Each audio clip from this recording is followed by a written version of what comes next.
बिस्मिल्लाहिर्रहमानिर्रहीम अस्सलाम वालेकुम रहमतुल्लाहि वबरकातुहू। सलामती रहमतें बरकतें हम सब पर रहें। वो गलती सबसे बड़ी गलती है जिसके गलत होने का एहसास तक ना हो। अल्हम्दुलिल्लाह दिन का आगाज़ हो चुका है और मामलात आपके सामने। मामलात कुछ यूँ हैं कि भाई लास्ट ईयर की पहले कहानी सुनाती हूँ कि लास्ट ईयर ये होता था कि नाश्ता बाद में बनता था, पहले खाना, रात का खाना, दिन का खाना डन हो जाता था। ये मामलात थे लास्ट ईयर के। तो अब भी कुछ ऐसे ही सीन लग रहा है कि भाई पहले ये करना है और उसके बाद फिर अब नाश्ता बनाना है और रात भर यही काम करना है। ऐसे ही कुछ सीन लग रहा है क्योंकि मौसम चेंज हो रहा है। मौसम चेंज होता है तो हमारी रूटीन में एक और चीज़ की एडिशन हो जाती है कि भाई हमारी लाइफ के अंदर वो चीज़ आ जाती है, इंक्लूड हो जाती है, यानी कि रूटीन के हिसाब से उस रूटीन के हिसाब से चलना पड़ता है। तो भाई वो है गैस की लोड शेडिंग। उसकी कोई टाइमिंग नहीं है, आती कम है जाती ज़्यादा, ये वाले मामलात हैं। और एक दिन पहले मैंने भरता बनाया था तो उसको गर्म करके हस्बैंड साहब को दिए जा रहा है। वजह यह है कि सुबह वो नाश्ता करते हैं, नाश्ता ज़रा अफरा तफरी में हो रहा था क्योंकि बच्चों को स्कूल मदरसा छोड़ना होता है। दूसरी साइड पे ये बघाड़ की तैयारी हो रही है। तो जनाब एक शिफ्ट वो इस टाइम लगा रहे होते, खाना खा रहे हैं। दूसरी तरफ ये मैंने सुबह ही दाल बना ली थी, पका ली थी। अब बघाड़ का टाइम था तो बघाड़ लगाया जा रहा है। बघाड़ देख लें इस तरह लगता है। दूसरी तरफ किचन के मामला को, किचन को इग्नोर कीजिए क्योंकि मेरा मेन फोकस ये था कि मैं पहले कुकिंग कर लूँ, कुकिंग के बाद फिर क्लीनिंग करनी है। कुकिंग का सबसे पहले करने की वजह ये है कि भाई गैस का कुछ पता नहीं चलता कि किस वक्त चली जाए, किस वक्त आ जाए। तो इसलिए कि सबसे पहले खाना बन जाए, उसके बाद फिर टेंशन फ्री हो जाते हैं। उसके बाद ये था अल्हम्दुलिल्लाह खाना बन गया था, रोटी बन गई थी। अब ये था कि खाना पैक किया जा रहा है। तो खाना किसका पैक कर रही हूँ? तो जनाब मैं अपने साहबजादों का कर रही हूँ क्योंकि उनका खाना उनके मदरसे जाता है। तो जनाब वो तालीम के उस दौर में हैं जहाँ उनको आपकी, मेरी, सबकी दुआओं की अशद ज़रूरत है। वो माशाल्लाह से हिफ्ज़ के एक प्रोसेस में है। तो जनाब उनके लिए ज़रूर दुआ कीजिएगा, अल्लाह ताला उनको बाअमल हाफ़िज़ कुरान बनाए। आमीन सुम्मा आमीन। तो ये कुछ इनका लंच बॉक्स लूज़ हो रहा था। ख़ैर अब ये वाली चीज़ें हो गई हैं कुछ इस तरह के। अभी इसमें एकदम से जो आएगा ना हाय तबाही, तो ये था कि कंट्रोल में नहीं रहा मोबाइल को लेकर और अपने काम करना और रिकॉर्ड भी करना। तो ये एक बड़ा डिफ़िकल्ट है कि बग़ैर आप स्टैंड के इस तरह कुछ कर रहे हो, आपके पास ट्राइपॉड होने के बावजूद, क्योंकि उसका जो है ना उसमें ये होता है कि वो फ़िक्स नहीं हो पाता, मुझसे ऐसा लगता है। तो मैं हाथ से ही ज़्यादा ये सब कुछ कर रही होती हूँ, हालाँकि वो सही है, मुझे लग रहा है वो ठीक नहीं है। ख़ैर खाना पैक करके दे दिया था हस्बैंड साहब को। उसके बाद के मामलात ये थे कि माशाल्लाह से सर्दियाँ ठीक-ठाक आने लगी हैं, रात में अच्छी खासी सर्दी हो रही है। जो सेमी विंटर के जो फ़लालेन वाले थे उनके साथ-साथ अब ये वाले भी ब्लैंकेट निकल गए। तो अब हम इसको ना धूप लगा रहे हैं। धूप लगाने के लिए ये था कि लास्ट ईयर मैंने इनको वॉश करके इस तरह बैग में रख दिया था। अच्छा इसमें थोड़ी-सी छोटी-छोटी सी चीज़ें नज़र आ रही होंगी, तो वो मेरी अम्मी, मेरी नानी, ये सब उनका टोटका है कि वो इसमें इस तरह की चीज़ों में तम्बाकू डाल के रखती थी क्योंकि ये ज़्यादा यूज़ में नहीं आती। 2 से 3 महीने यूज़ में आती हैं और उसके बाद लॉन्ग टाइम के लिए रख दिया जाता है। तो ये रखने का मकसद ये था कि इसके अंदर तम्बाकू डालने का मकसद बता रही हूँ कि वो ये है कि कहीं कीड़ा ना लगे, क्योंकि वो लोग तो ऐसी थी कि वो जहेज़ जमा करती थी, बेडशीट्स जो जमा करती थी, तो उसमें भी यही सब कुछ करती होंगी। आज का दौर ये है कि आज जाएँ, लें और तैयारी ख़त्म। मतलब कोई जमा-जुकड़ी वाली कहानी नहीं होती। ख़ैर पहले ये वाले मामलात थे। मेरी अम्मी यही बताती हैं कि हमारी नानी जैसे इस तरह जमा करती रहती थी कि थोड़ा-सा अब लिया है, थोड़ा-सा बेटियों के लिए। ख़ैर अब ये था कि ये सामान भी निकल चुका था, टोपे भी और सॉक्स भी और ग्लव्स भी और अपर भी और जैकेट भी और ट्रैकर सूट्स भी और पता नहीं क्या-क्या, ये हाई नेक भी, हाँ। तो ये मैंने निकाल दिया, उनको भी धूप लगाना है। तो मैं ये सोच रही हूँ ये सब सारा सामान जो है ट्रंक के अंदर समाया हुआ था, जो अब मुझे नीचे ले जाकर जो है कबर्ड में रखना है। तो वो कैसे फ़िक्स करना है, क्योंकि लॉन की ड्रेसेस या गर्मियों की जो चीज़ें हैं ना वो इस तरह की नहीं होती। यानी अब मैं एक अपर को भी तय कर रही हूँ तो उसकी तो इतनी ऊंची तय जा रही है। खैर देखते हैं, लेकिन बड़ी बात है ये कि ट्रंक में इतनी सारा चीज़ें आ जाती हैं। तो ये तो ज़रूरत है, स्पेशली मुझ जैसी जो मदर्स हैं उनके लिए तो बहुत ज़रूरी है कि इसमें तो काफ़ी चीज़ें आ जाती हैं। बेडशीट्स जो होती हैं रज़ाई वाली, जिनके बैग्स भी इतने ऊँचे-ऊँचे होते हैं, वो चीज़ें भी मेरी इसमें हैं क्योंकि मेरा अपना पर्सनल एक्सपीरियंस यही है कि मुझे सूटकेस से ज़्यादा ना ये ट्रंक ज़्यादा अच्छा लगा है। अब ये कि नीचे ले जाके इनको रखना वो बड़ी बात है, इनको सेट करना ना ये ज़रा मुश्किल लग रहा है।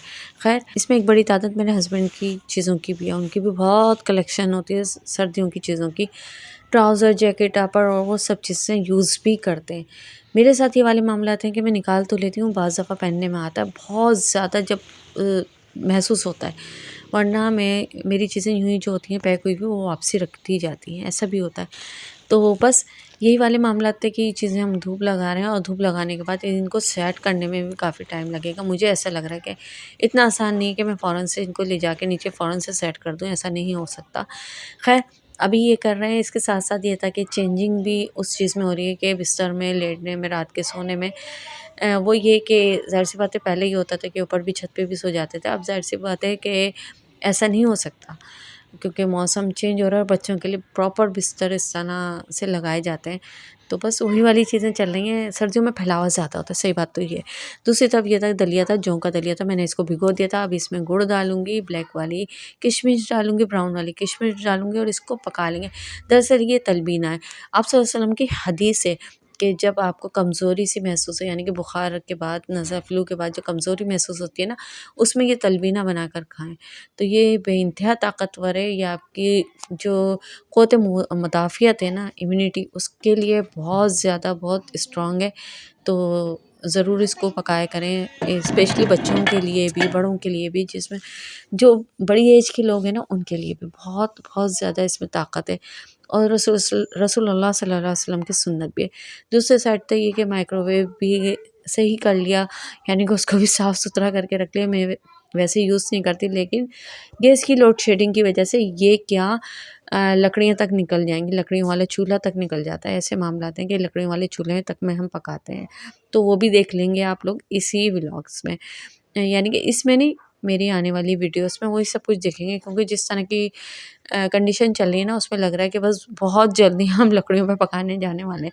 खैर उसके बाद ये था कि फ़िश थी, फ़िश को सबसे पहले बहुत अच्छे से धोया था। धोने के बाद इसमें लहसुन, अदरक, नमक लगा के रख दिया था। उसके बाद ये वाले मसाले डाले थे, इसमें कुटी हुई मिर्चें डाली थी, ज़ीरा पाउडर डाला था, धनिया पाउडर डाला था और चाट मसाला थोड़ा-सा डाला था और मैंने इसमें डाला था जो मिर्चें तलते हैं, हरी वाली मिर्चें जो इसमें मसाला डालते हैं, वो वाली मिर्चों का जो मसाला है वो डाला था इसमें और बेसन डाला है और थोड़ा-सा जो इनके पैकेट्स होते हैं फ़िश फ्राई के, वो बिल्कुल थोड़ा-सा मामूली से डाला है।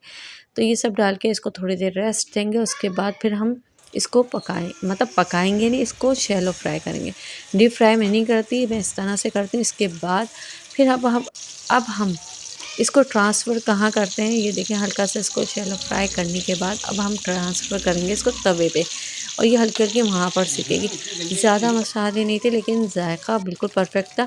दूसरा ये कि जब आप फ़िश खरीद रहे हो तो आपका आपको एक्सपीरियंस होना चाहिए कि ये फ्रेश है कि नहीं है, क्योंकि इसको ख़रीदने के बाद ही आपके जो मसाले डले हुए हैं ना, उनका जायका भी डबल से ट्रिपल हो जाता है।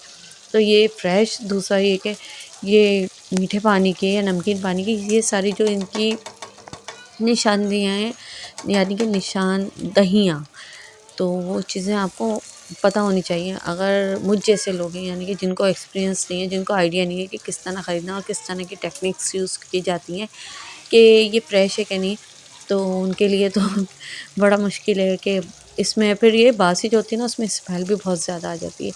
तो ये मेरे हस्बैंड माशाल्लाह से उनको आइडिया है कि किस तरह की वो चेक करते हैं बाकायदा। टेक्निक्स होती हैं इसकी ना कि इसकी स्किन को ना ज़रा-सा प्रेशर से ना दबाते हैं और फिर देखते हैं तो गड़ा बन रहा है कि नहीं बन रहा। अगर गड़ा बनता है तो पता नहीं वो फ्रेश होती है या बासी होती है, ये नहीं है पता मुझे, लेकिन चेक इस तरह ही करते हैं।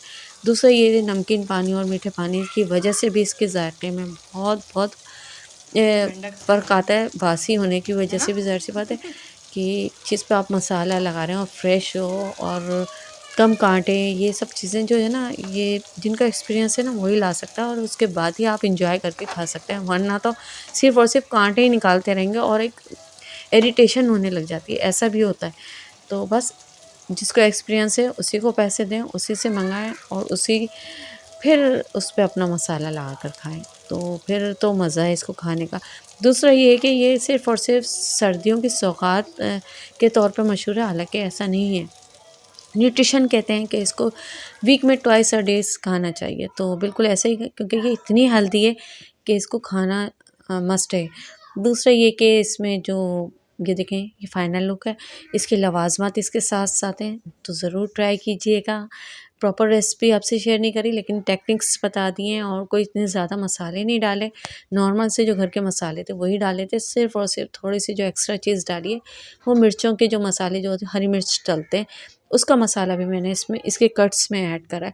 ज़्यादा कुछ इसमें कोडिंग वगैरह नहीं करी, नॉर्मल सा रखा लेकिन टेस्ट बिल्कुल परफेक्ट था। और ये था कि खरीदने वाले की भी बात होती है, तो इस बात पर मैं अपने हस्बैंड को वाक़ई अप्रिशिएट करूँगी कि वो वाक़ई ऐसी चीज़ें बिल्कुल परफेक्ट और बहुत ज़ायकेदार लाते हैं, तो उस पे मसाला भी रच बस। मैं उम्मीद करती हूँ आपको मेरा आज का व्लॉग अच्छा लगेगा। अच्छा लगे तो like, subscribe, comment, share, bell icon को ज़रूर प्रेस करें। खुश रहें, फ्रेश रहें, खुशियाँ बाँटें। अल्लाह हाफ़िज़।